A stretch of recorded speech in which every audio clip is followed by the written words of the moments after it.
Hello, it's Charles with Uber Eats. Today is Wednesday, October 8th, 2025, and I am blessed and grateful this morning because I received the precious gift of tomorrow with God's wake-up call, and I got to see another day here in beautiful, sunny Tampa, Florida. And you're equally blessed because you received that precious gift of tomorrow with God's wake-up call, and you got to see another day. Receiving that precious gift of tomorrow certainly is a blessing because not everybody got that gift this morning. Not everybody got to see the next day. So we need to do our best to be grateful and make the most of that gift of tomorrow that we received this morning. The time right now in Tampa is 4:06 a.m. and the sun's going to rise here in beautiful sunny Tampa, Florida at 7:26 a.m. So we've got 3 hours and 20 minutes until the sun comes up. And tonight the sun will set at 7:08 p.m. in the evening. I'm sitting in the back parking area of my McDonald's, and there's not a single car back here on either side of me. So I've got this whole section to myself. And that, like I showed you, that white car, that white Suburban is not there anymore. So it's obviously found another place to park overnight to sleep. I've been to this McDonald's during the daytime, to pick up food, and that it's been gone. So it's my impression that they just park here at night to get some sleep and do whatever they do during the day. Maybe they work somewhere. It's probably a good chance that they have a job here somewhere and they're just temporarily living out of their car. I've been next door and I put $20 in my tank for the day. No, 10. I take it back. I put $10 in my tank, and I can always get some more later on today. And got my ice in my cup. I'm not using my Thornton's cup for right now. I still have it, but I'm using that Moe's cup from the drink that manager got me 2 days ago because I had to wait. He asked me if I was going to wait on the order,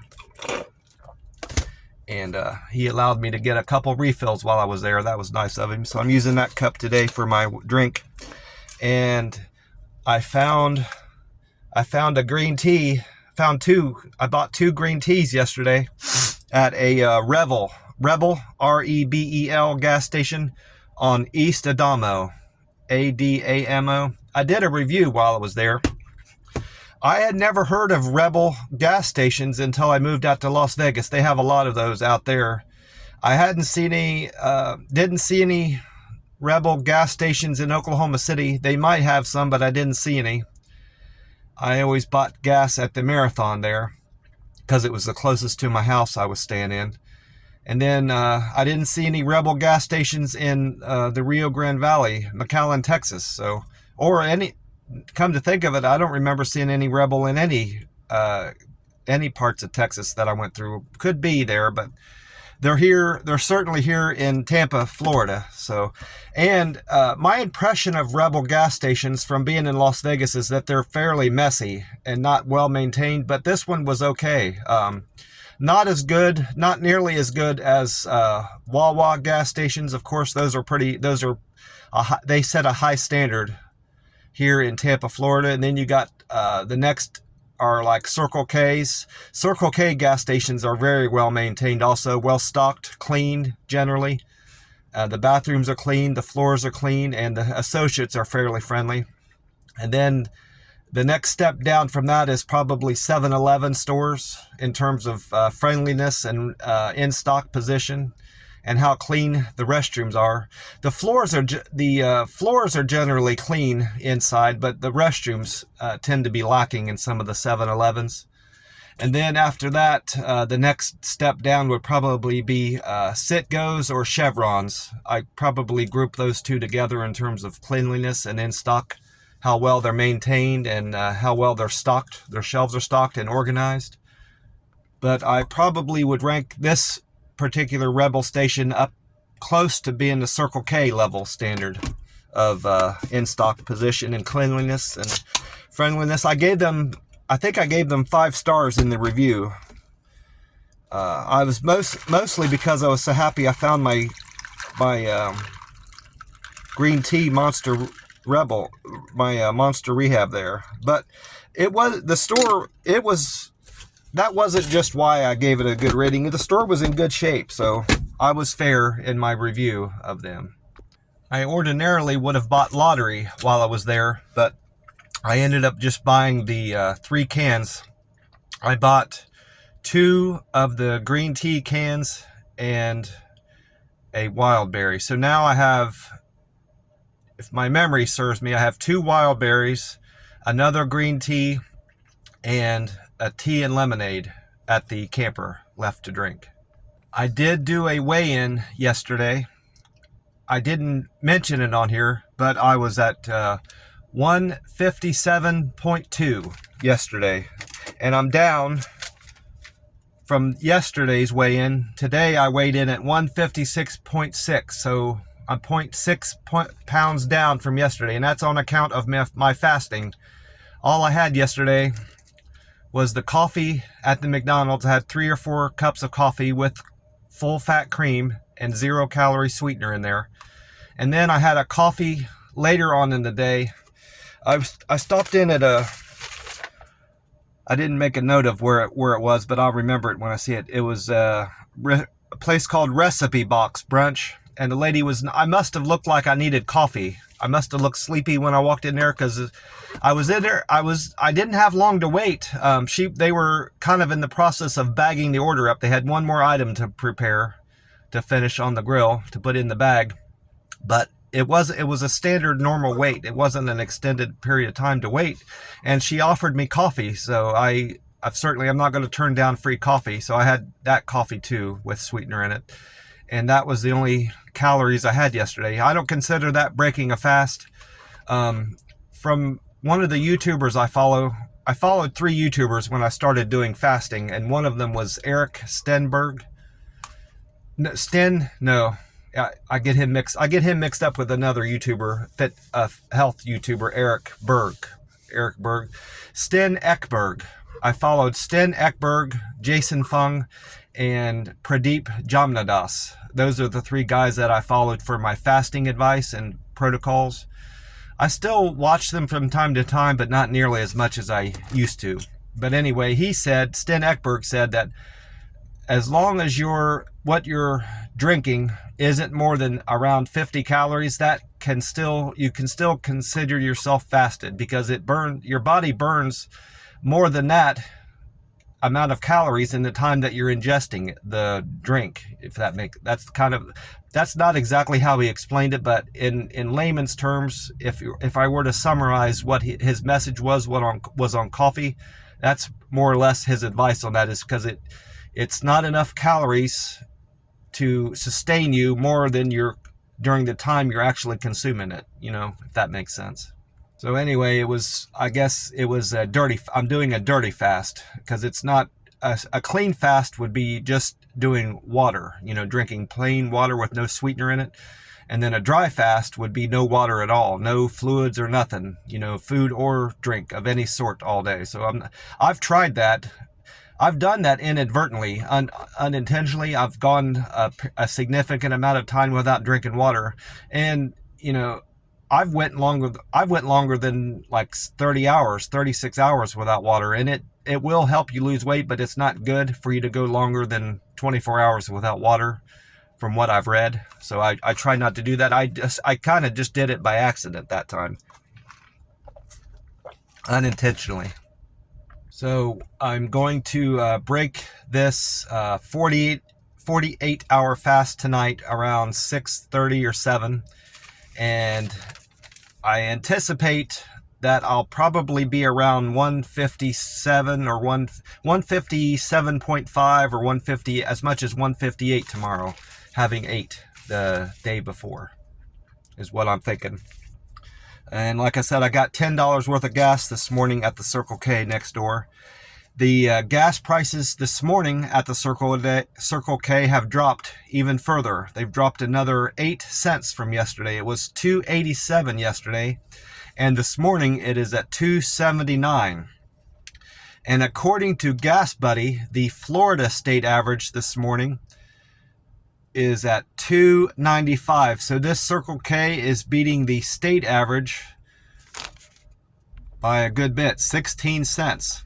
And AAA is reporting that the national average of gas this morning is $3.12. So this Circle K is beating the national average by 21 and 12 is 33 cents. Wow, that's a big gap.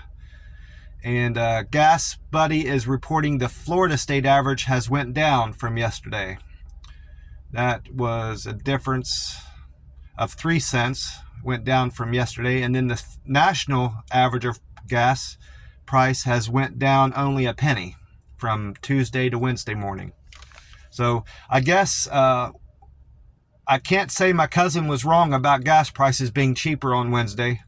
We'll see what happens tomorrow. She said that gas prices are generally cheaper on Wednesdays and Thursdays of the week compared to the rest of the week. So we'll have to see what gas prices do tomorrow morning to see if to confirm if she's right about that or not. And of course, I'll look at it next week. Looking at 1 week, just 1 week isn't enough, to determine that. But we'll see what happens tomorrow and the next week and maybe the following week to see if that pattern holds true. Speaking of my cousin, I mentioned her. I did speak to her a couple times yesterday. Not for a long period of time because I was out doing deliveries, but she called me a couple times when I was out on the freeway and I couldn't take her call. And both times that I talked to her yesterday was from my returning her call. So at least I made an effort to call her back. But she's really concerned about this government shutdown that we're in. That's always what she's been wanting to talk about whenever I talk to her. And I told her, I said, it's not affecting me at all. I don't know how it's affecting you, cousin, but I don't even notice that it's happening. I said, if you would stop watching TV and watching the news, if you didn't know that the government shutdown was happening because of watching the news, if you didn't watch the news and didn't know it was happening, how else would you know that it was going on? What are you seeing out there that's showing you that there's a problem going on? I posed that question to her and she couldn't tell me. She said, I guess nothing's happening that I know of, that's affecting me personally. I said, well, then don't worry about it.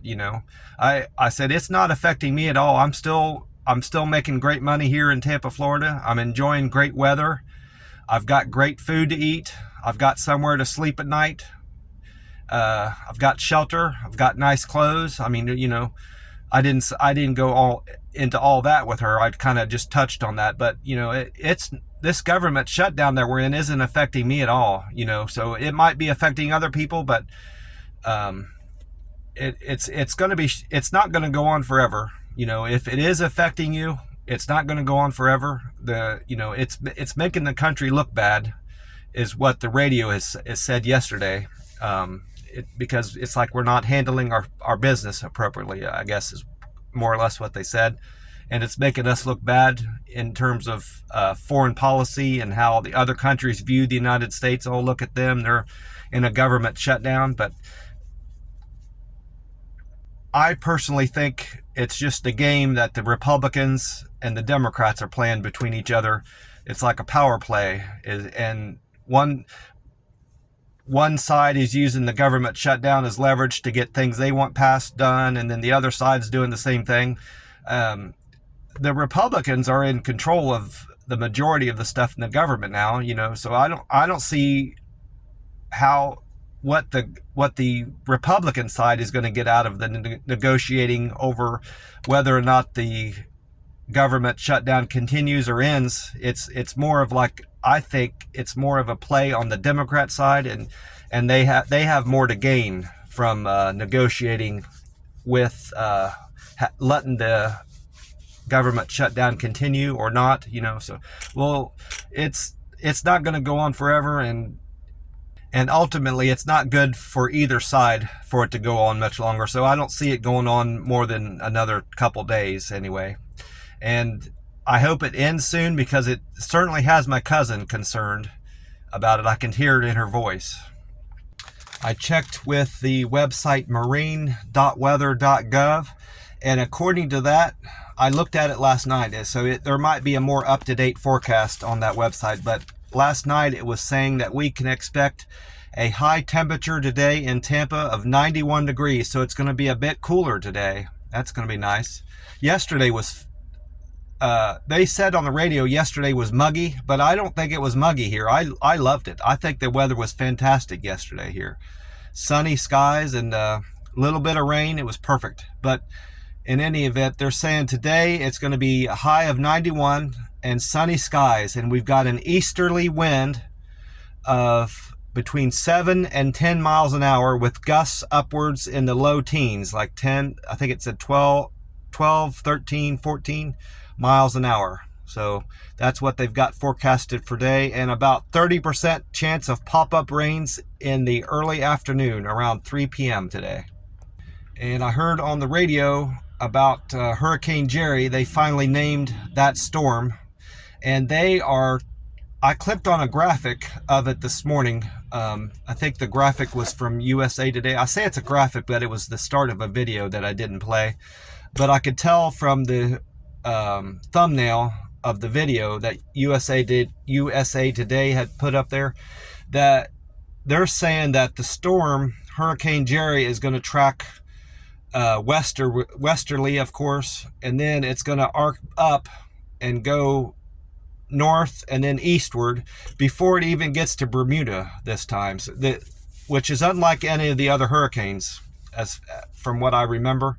They've all passed west. They've all went west of Bermuda and then up and then back out again. But this one, I don't know what they're judging that from. Maybe it's a high pressure system that's in over the Atlantic that's further east this time, as opposed to just sitting over the east coast of Florida, which is what's prevented the hurricanes from hitting Florida thus far. Maybe that high pressure system is further east and closer to Bermuda this time. Maybe that's why they're predicting that. But I certainly hope that's the case, that this Hurricane Jerry doesn't come anywhere near Florida. The one guy I was watching that I don't subscribe to anymore, Max Velocity, I think his YouTube page is, he had mentioned in one of his videos about this being a tamer hurricane season, and he kind of got me along the lines of thinking about tracking how the dates and that each of the hurricanes get named in previous years, and using that to judge the year that you're in, to see if it's a more hostile or more vibrant hurricane season compared to the year before. Well, based on that line of reasoning, this is a much tamer year compared to last year, because last year Hurricane Kirk had developed and was named on September 29th. Well, this is Hurricane Jerry that we've just named yesterday, which would have been the 7th of October. And then the next one will be our K. The next hurricane that we name will be a K name. Well, that's not even, whatever hurricane that's going to be, it hasn't even started to form yet, even as a wave. So whatever ends up being Tropical Storm K, if it develops to that amount, to that level, isn't even formed yet. So we might not even have a Hurricane K until after the middle of October, or towards the end of October. So this is a much tamer hurricane season compared to last year, which wasn't what they were predicting. They were saying this was going to be a more impactful and active hurricane season compared to others. 2025 was supposed to be, but it's certainly not shaping up that way. And we've only got about 6 or 7 weeks left in the season, because it's technically supposed to end the end of November, and it's the 8th now. So what's that, 7 weeks, give or take, left in this hurricane season. I still got my Powerball ticket for tonight's drawing. Wednesday, the 8th of October is the next Powerball drawing. I need to mention that to my cousin when I call her today. I'm going to reach out to her again and ask her if she's got her Powerball ticket yet, because it's up there. I didn't check it to see if it has went up any, I'm assuming it probably will have gotten to be bigger tonight by the time everybody's put their money in there. But I'm going to go ahead and scratch off my next ticket. I've got 2 more of these $500 a week for life tickets. I'm scratching off number 149 now, and I'm going to be scratching off 150 tomorrow, Thursday. And then Friday morning, I'll be scratching off this added up ticket that I got when I redeemed my $2 winner the other day. So the winning number that I need to match on 149 from the book is number 7 this time around. It was 13 yesterday. All right, my first of my numbers is number 8, so that's not going to win. And I'm not going to win $5 there. And my next number is number 11. But like I said, I've already won on this set, on these books. I won the first ticket off the first book I scratched off. And so 11, I'm not going to win $200. And my next one is a number 1, so I'm not going to win the grand prize of $500 a week for life, 25 years. And the next number of mine is 13, so looks like it's not going to be a winning ticket. $40, I'm not going to win 40. And then the last of my numbers is number 5, so nope, I'm not going to win 100. So this was not a winning ticket.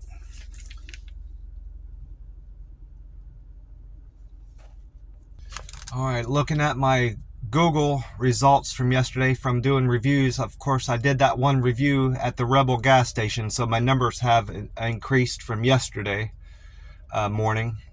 I'm still a local guide 7.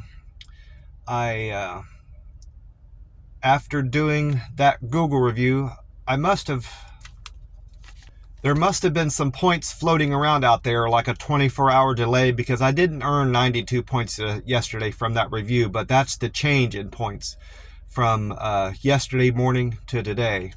So I was at 76.38, and then plus 92, that's 77.30, I believe. Yes, 77.30 now. So I need 72.70 more in points to make a local guide 8.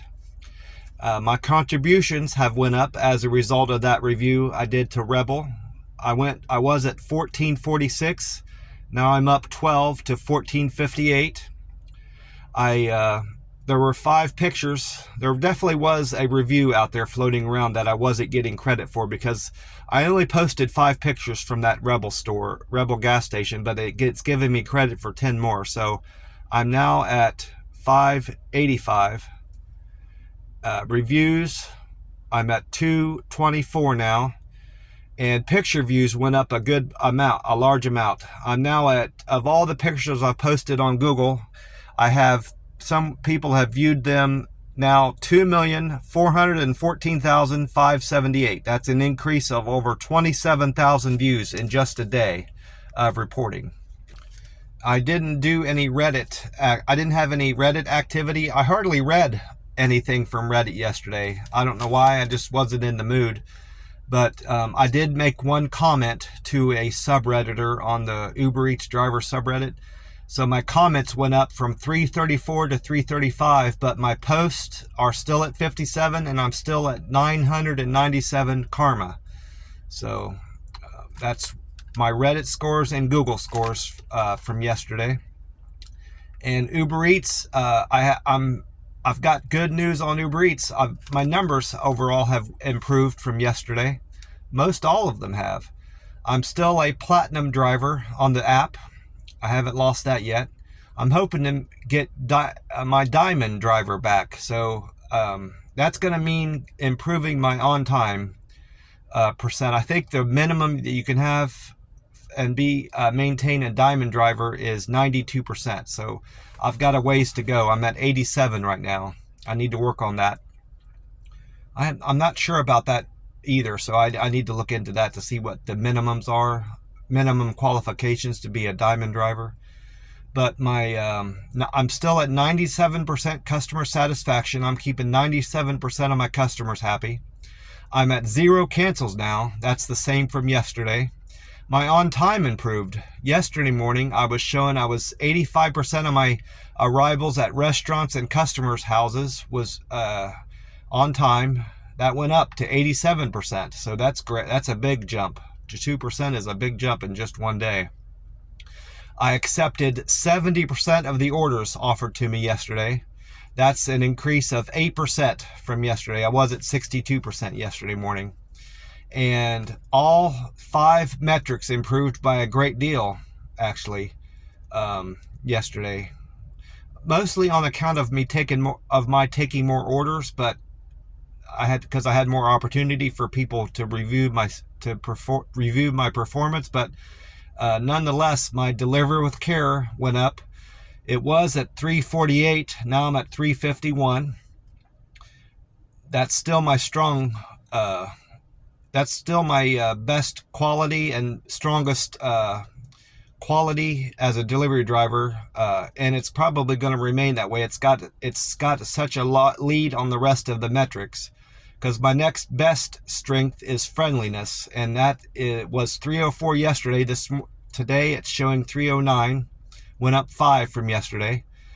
My quick and efficient score comments went up from 301 to 307. That's a jump of 6. Perfect handoff. I had 5 people say I delivered their food with a perfect handoff. I'm now at 287 from 282. And good communication skills. I had 6 people report that I used good communication skills in delivering their meal to them yesterday. I was at 271, now I'm at 277. And looking at my deliveries, I did a lot of deliveries yesterday. I wrote down 21 deliveries, but there are 3 doubles in there. So that's 2, 3, 4. That's 24 customers I delivered food to yesterday. The first delivery of the day was from Starbucks on Bruce B. Downs for Gigi. And Gigi's fare was $4.06. And Gigi tipped me $3. So I made $7.06 on that delivery. And then I went on to pick up an order from McDonald's on North 56th for Anna. Anna ordered McDonald's and decided to tip me $5.91. And the fare for Anna was $2, so I made $7.91 on that trip. And then I went to Einstein Bagels on North Fowler for Nora. Nora ordered Einstein Bagels with a fare of $6.38, and she tipped me $1.71, so I made $8.09 on that delivery. And then I delivered a Starbucks order to Dana. That Starbucks was on Bertha Palmer. That's the first time I've been to that Starbucks, because I know I've never been to Bertha Palmer. I would have remembered writing that down. Bertha Palmer is an unusual name for a street for me, in my opinion. And Dana's fare was $5.72, and she tipped me $1.71. I say she, it was a drop off. I'm assuming it was a she, but that could be a boy's name too. Dana is a guy's name and a boy's name. And I made $7.03 on that order. Then I went to the same Starbucks again, right back to back on Bertha Palmer for Adam. And Adam's fare was $2.94, and Adam tipped me $4.66. So I made $7.60 on that delivery. And then my next pickup was from Tropical Smoothie on North Fowler for Richard. Richard's fare was $2.92, and he tipped me $4.46. So I made $7.38 on that order. And then after Richard's house, I went on to do a double. This double, the first half of it was from Coco's on 40th for Sean, and the second half was from Tropical Cuisine on Adams for Luke. And altogether, the fare was $9 and a tip $6.50, so I made $15.50 on that delivery. I thought that was my best paying trip. I made that note of that, but I was wrong. I fixed that. Then the best trip was number 13 in terms of pay. And then my 8th delivery was to Chris, and Chris ordered food from First Watch on Bloomingdale Boulevard.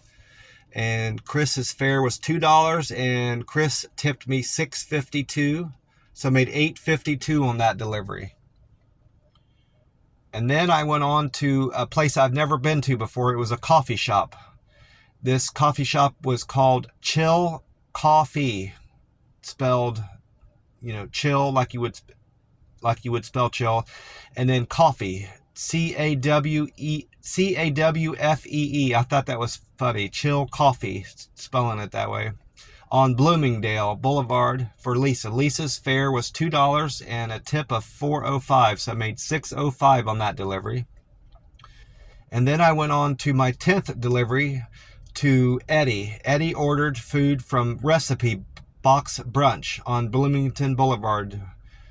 And that was the first time being there too. And that was where I got that free cup of coffee. I'll never forget that. I need to, if I ever am in the mood for eating somewhere different, when I get tired of eating at this food truck, I might go there and give them a good review. I might do it today. I don't know. If I'm in the neighborhood, I might just stop in, and if I'm in that area, I might just stop and get something to eat, there, because it is a day I can break my fast. That might be where I break my fast. Who knows? In any event, I want to give them a good Google review because they were very kind to me, giving me that coffee. I made $14.38 on that delivery to Eddie. Fare was $3.50, and Eddie tipped me $10.88. And then my 11th trip was to Jordan. Jordan ordered food from Marino Bakery on Brendan Boulevard. Jordan's fare was $2.53, and Jordan tipped me $5, so I made $7.53 on that order.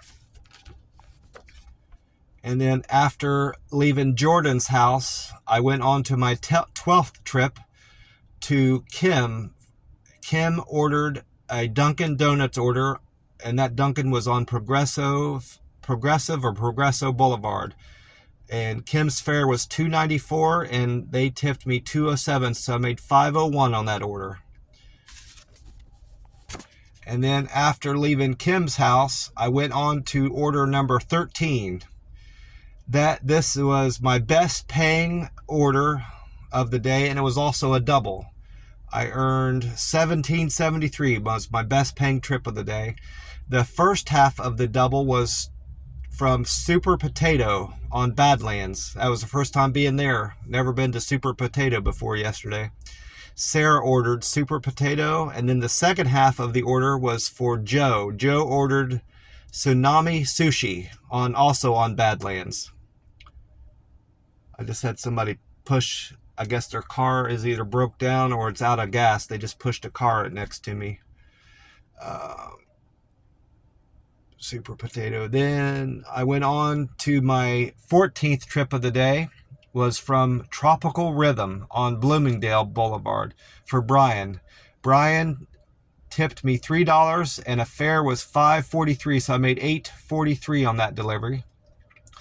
And then I went on to my 15th trip of the day to a Burger King on James L. Redmond for Quentin. Quentin's fare was $2, and Quentin tipped me $5.04, so I made $7.04 on that delivery.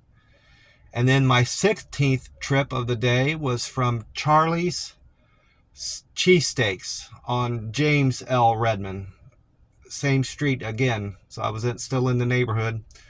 For Tommy. Tommy's fare was $2, and Tommy tipped me $7.95, so I made $9.95 on that delivery. And then my 17th trip was to Miguel from the IHOP on South Collier.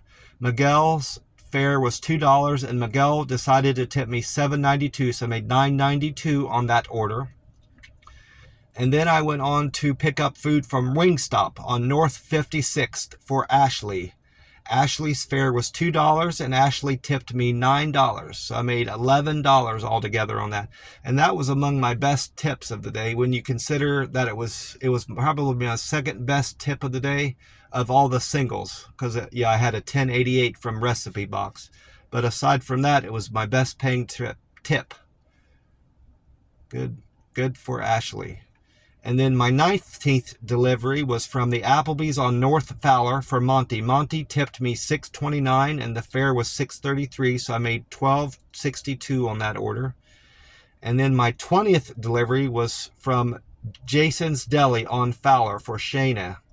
Shayna's fare was $5.70 and Shayna tipped me $7.20, so I earned $12.90 on that order. And then my last delivery was also a double. First half of the double was from the Red Robin on Willett Avenue for Joe, and then the second half was from Latin Twist Cafe on Bruce B. Downs for Joy. Altogether, I made $15.02 with a fare of $3.50 and a tip of $11.52. So that rounds out my day for Uber Eats deliveries yesterday. The manager just came out to talk to the people that pushed their car over here.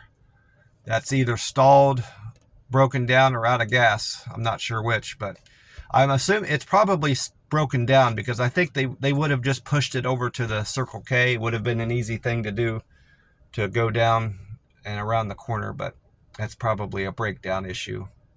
I went ahead and reparked my car closer to the McDonald's. I was going to do that anyway. They were getting kind of loud, discussing their plans for their car and how they were going to get it out of the McDonald's parking lot, and they were getting kind of loud, so decided to move. I forgot to mention, it had no impact on my scores, but something I did do yesterday that I did as a result of my experience at that restaurant where I picked up the wrong order. With every single order that I could, I verified as best as I could that I was picking up the right order and that the order had everything that I needed to leave with. You can't do that with McDonald's orders because sometimes the ticket doesn't reflect what's entirely in there. Sometimes they leave things off the ticket. And Taco Bell, you can't do that with Taco Bell because they don't put the tickets on the outside of the bag. A lot of the family restaurants don't do it. But in any event, as much as I could, I verified that I was leaving with the right order when I could do it, so I don't want to have that same screw up again. I want to make sure that I learned from that experience and I don't repeat that same mistake again, I guess is what I'm trying to say. So I did that with all my customers yesterday. And something else I did that I think did reflect in better customer service scores. Like I said, all my metrics went up a great deal yesterday.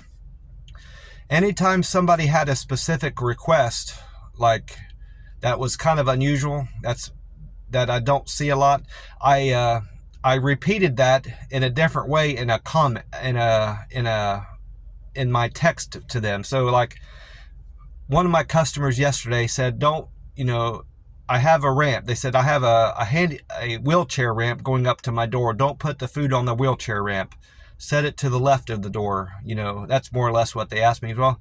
In the response back to them, I said, please rate my service in the app. I would greatly appreciate that. I love getting feedback. And then I sent that, and then I sent another message before I closed out their order. I said, I set your food to the left of your door. I kind of repeated what they put in their delivery remarks so they know that I'm reading, what they put on there. So maybe that reflected in better customer service scores, but it's just another opportunity to engage with my customer and in turn show them that I'm paying attention to the delivery remarks they put on there, because I obviously read it because I repeated it more or less back to them in one of the text messages. Well, I'm going to close this out. I want to wish you all well and God bless you. I hope your day is going great as well as mine is so far. God is good. God is great. And I want to assure you that God answers all prayers, big or small. If you only believe in Him, He has certainly answered my prayers and saved me from a lifetime of misery, poor decisions, from alcohol abuse, and poor health.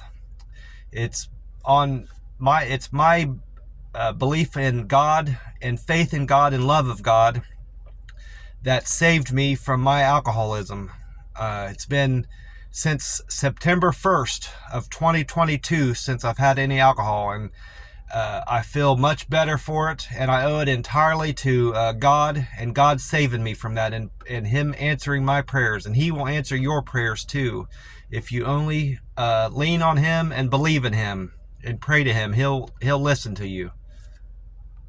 God is good. God is great. Amen. Well, I will talk to you soon. Bye for now.